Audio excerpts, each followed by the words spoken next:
Eleições limpas devem e têm que ser respeitadas. O senhor vai respeitar... Limpas e transparentes têm que ser respeitadas. Está atestado que as eleições brasileiras são limpas e são transparentes e que as urnas são auditáveis. Isto posto, eu lhe pergunto mais uma vez.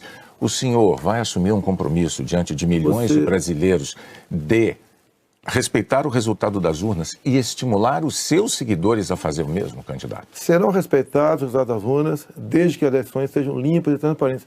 Como você disse que são auditáveis, em 2014 não aconteceu isso. Mas tudo bem. Vamos botar um ponto final nisso? O senhor vai botar um ponto final? Ponto final. Vamos para outra pergunta, outro assunto.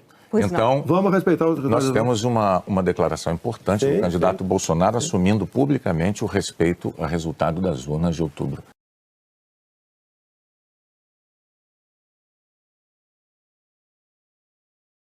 A questão da Pfizer. No contrato da Pfizer estava escrito: não nos responsabilizamos por qualquer efeito colateral. Outra coisa, a Pfizer não apresentou quais seriam os possíveis efeitos colaterais. Eu usei uma figura de linguagem: jacaré. Figura de linguagem? Sim. Você acha que é o caso de brincadeira? Não é brincadeira isso. Isso faz parte da literatura portuguesa. Então, brincadeira é, num momento difícil para o Brasil, a imprensa desautorizar os médicos pela sua liberdade de clinicar. Esse foi o grande problema. E outra coisa, eu não errei nada do que eu falei. Eu falei no início da pandemia que nós devíamos tratar dos idosos, pessoas com comorbidade, e o resto da população trabalhar. Isso eu falei e não errei. Hoje, muitos países já falam que o lockdown foi um erro, que as pessoas se contaminavam muito mais em casa do que nas ruas. E outra coisa, se falava em fazer o que o lockdown? Lockdown 1 mês, 2 meses no máximo para achatar a curva. Durou mais de 1 ano o lockdown. E até hoje continua gente falecendo por Covid. Ou seja, o lockdown serviu sim para atrapalhar a nossa economia e contaminar mais pessoas ainda em casa. Então o senhor chama isso de politicamente incorreto? O senhor não se arrepende do seu comportamento, das frases que fez, imitando pessoas com falta de ar, como solidariedade com as famílias que sofreram? Você acabou de falar que eu não imitei falta de ar e voltou a falar em falta de ar novamente. Você voltou a falar em falta de ar novamente. 700 mil mortos. A minha pergunta é muito específica. O senhor se arrepende disso? Lamento as mortes. Não tem que não perder um parente, um amigo. Lamento as mortes. Agora, não poderia ser tratada a Covid da forma como começou a ser tratada. E quando você fala em tratamento precoce, lembre-se que no protocolo do Mandetta tinha o tratamento precoce lá, mas só em casos graves, onde eu não concordei com ele. No início, o protocolo do Mandetta era: vá para casa, quando sentir falta de ar, procura um hospital. Eu falei: procurar para quê se não tem remédio? E não tinha vacina também naquele momento. Bom, vamos falar de economia? Eu só queria observar, a Renata não retirou observação sobre o fato de o senhor ter imitado pessoas com falta de ar. Ela disse, não. Ela disse que o senhor imitou gente com falta de ar e que faltou também a solidariedade. Foram as duas coisas. Isso eu não respondi. Mas, candidato, o senhor já deixou claro que o senhor acha que mais brasileiros se contaminaram por ficar dentro de casa sem se expor. Não, o senhor disse isso. Nova York, mostra isso aí.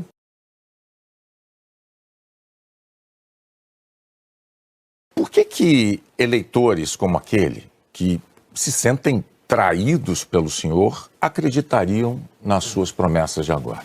Você está me estimulando a ser ditador. Eu, candidato? Você.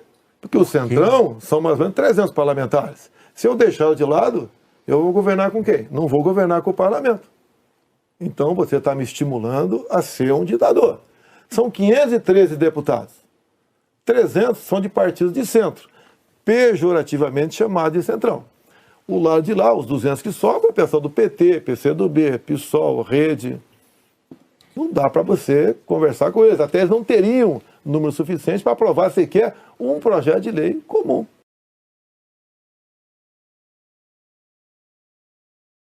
No meu tempo não era Centrão, não existia Centrão. Como assim? No meu tempo, esses partidos que eu já integrei não eram tidos como partido do Centrão. Agora, o importante, Boni, nós estamos num governo sem corrupção.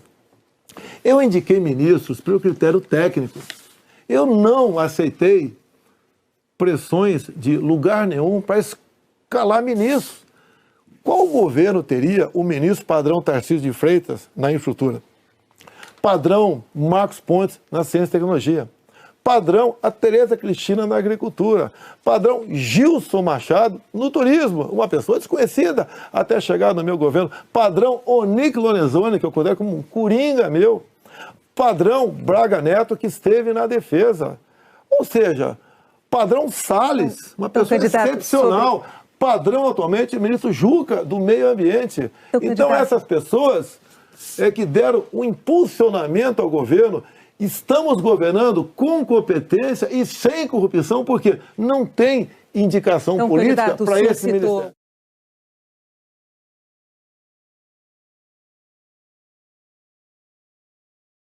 Os números da economia são fantásticos, levando-se em conta o resto do mundo. Nós não podemos... Se fosse apenas o Brasil com esses problemas, eu seria o responsável. O que nós pretendemos fazer? É continuar exatamente na política que vimos fazendo desde 2019.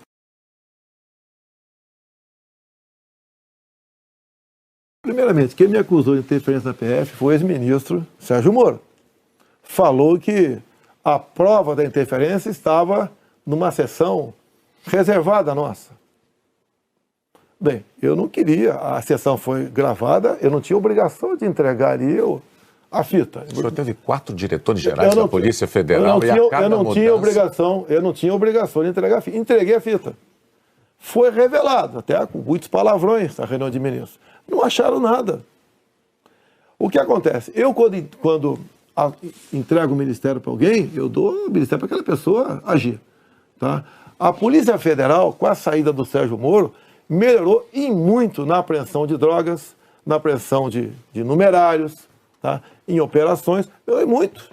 Em armamento, melhorou. E as pessoas vão mudando. Por exemplo, quando o André Mendonça saiu, porque ele foi para o Supremo Tribunal Federal, eu não considero uma saída da paz dele. Atualmente, temos um delegado da Polícia Federal à frente do Ministério da Justiça. Agora, ninguém comanda a PF, Bonner.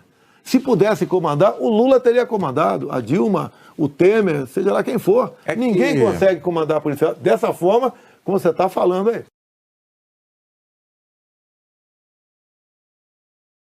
Qual é a dificuldade de escolher um bom ministro da educação? Por muitas vezes, depois que a pessoa chega, a gente vê que ela não leva jeito para aquilo. Não foi só da educação.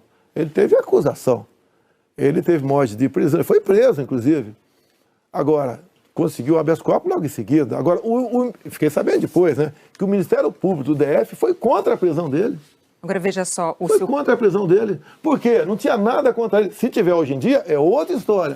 Até aquele momento não tinha nada. A questão de ter 2 pastores, um que está no gabinete dele, qual é o problema? Agora, se ele faz besteira, e se essa pessoa... Agora, nós começamos a investigar o caso dos pastores. Não foi a Polícia Federal. Nós começamos a investigar com a CGU. Agora, só na área da educação, o primeiro-ministro escolhido pelo senhor caiu depois de 3 meses porque, por causa de um escândalo, pediu que professores gravassem slogans de campanha seu. O segundo ministro praticamente fugiu do Brasil depois de ter insultado ministros do Supremo. O terceiro ministro nem chegou a assumir porque maquiou o próprio currículo. O quarto ministro envolvido num escândalo de corrupção. Quais são os critérios que o senhor usa para escolher um ministro de uma área tão vital para o futuro do país? As pessoas se revelam quando chegam. Atualmente, eu tenho um excelente ministro da Educação. Acontece, é igual um casamento, muitas vezes. Mas o senhor concorda que essa alta rotatividade prejudica? O ideal era não ter vários... rotatividade. O ideal era não ter rotatividade nenhuma, mas acontece. Outros ministros foram trocados também. Bom, por vários motivos. Agora, depois desse escândalo do MEC... Que escândalo do MEC, Bonner? A saída do ministro... Mas a saída é escândalo, MEC? Não é escandaloso, candidato. Um ministro destinar dinheiro da educação para 2 pastores, dizendo que o presidente da República indicou um deles... Cadê o duto cadê o duto do dinheiro vazando ali? Cadê o dinheiro? Candidato, não sabemos. Cadê o dinheiro aparecido? Você não sabe? E está me acusando? Não, está acusando o Milton por isso? O senhor tem todo o direito de achar que não foi um escândalo.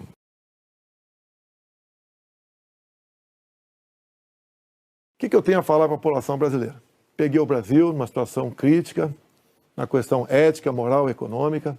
Começamos a trabalhar, tá? Fizemos muitas reformas em 2019. Infelizmente tivemos a Covid, depois tivemos a guerra lá fora, tá? Tivemos uma seca enorme. E nós fizemos tudo possível para que a população brasileira sofresse o menos possível. Isso nós fizemos. Hoje você nota o preço do combustível caiu assustadoramente, nada de canetada, com o trabalho nosso junto ao Parlamento brasileiro, conseguimos R$600 de Auxílio Brasil para 20 milhões de pessoas mais pobres, conseguimos a transposição do São Francisco, que estava parado desde 2012, levando água para o Nordeste. Nós pacificamos o MST, titulando terras pelo Brasil, e 90% dessa titulação foram para as mulheres. Criamos o PIX, tirando dinheiro de banqueiros, fazendo com que a população pudesse se transformar muitos em pequenos empresários, um PIX sem qualquer taxação em cima do PIX. Anistiamos 99% da dívida de 1 milhão de jovens junto ao FIES. Encerrou? Acabou. Muito obrigado aí, até a próxima. É boa, né? Renato, até a próxima. Candidato, mais uma vez, muito obrigado por ter vindo e por ter prestado esses esclarecimentos ao público telespectador, aos eleitores brasileiros.